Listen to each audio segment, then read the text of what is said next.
What is up, guys, and welcome back to March Minifigure Madness, and today is Sonic Sunday. So I'm going to be talking about a couple of Sonic characters that I got from the most recent LEGO Ideas set that came out at the beginning of the year. Now, in technical terms, this set only had one minifigure. I figure I should talk about all of the characters it came with anyways. So up first is the only true minifigure that came with this set, and that is Sonic the Hedgehog himself. I absolutely love this Sonic design. I think it is super well done. It really is a blend of classic and new LEGO minifigures, which I absolutely love. So the first thing we're going to talk about with the minifigure is the most unique, and that is this headpiece. I love the way his smile is in the corner and everything, and the way his eyes are like the connected piece. This headpiece is really awesome. It nails the look perfectly, and I absolutely love it. Next on is the chest printing. It just has this simplistic circle to it, which is supposed to be his belly. It really has that very classic LEGO feel where there's not a lot of detail,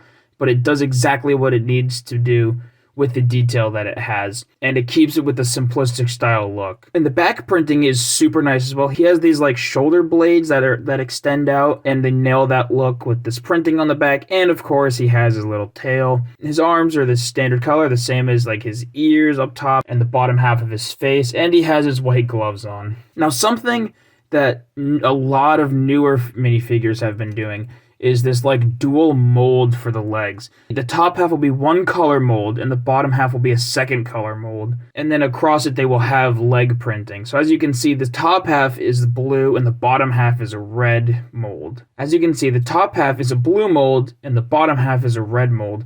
And then across the side, they have this well done print where it's just like a little buckle and some of the white that comes down on the side of his shoes. And then they have like the top part with the white of his shoes and the same on the other side. This is the first minifigure that I've talked about that has this side of the leg printing.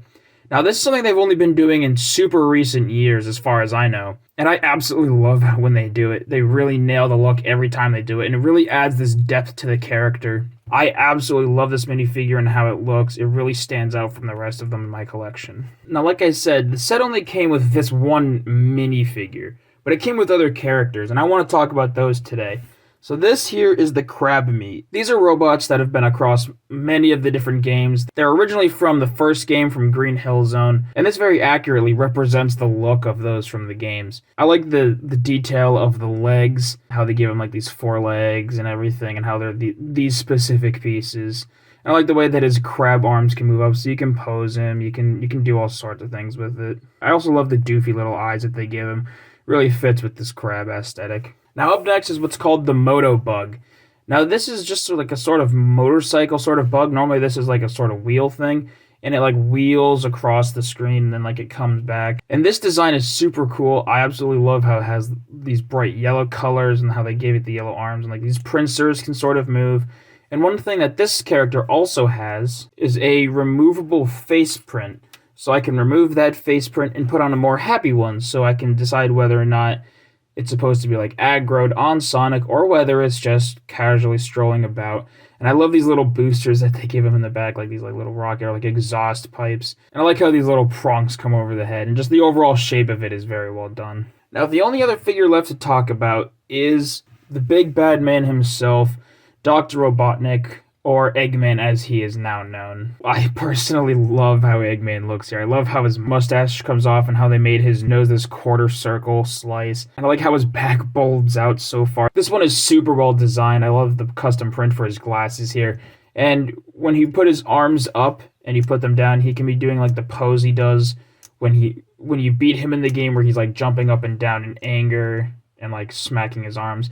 Now, one thing that I will say that I appreciate them doing is not making him just a standard big fig. Like for the Hulk and a lot of other large characters, they just give him all this same exact mold, and sometimes the chest will be different, the legs have difference, and the colors will be different, but it's the same arms and like general shape, and the head and hair will be different. And I do like how they didn't just do that for Dr. Robotnik, how they actually like made him buildable and more maneuverable. Now, they did use the same hands as those big figs, these white hands, but it's just so nice to see them not always doing the same thing over and over, because sometimes the big figures get old with how they all kind of look exactly the same to each other.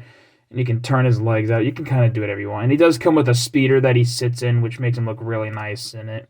So yeah, those are the only ones I had to talk about. A bit of a shorter video today, but this was Sonic Sunday. I'll see you guys all tomorrow.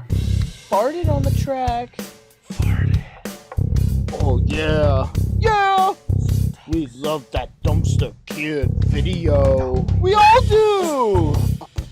For more, like and subscribe. Hit it! Turn on the post notifications. Do it! Even when you're on vacation, you'll get notified.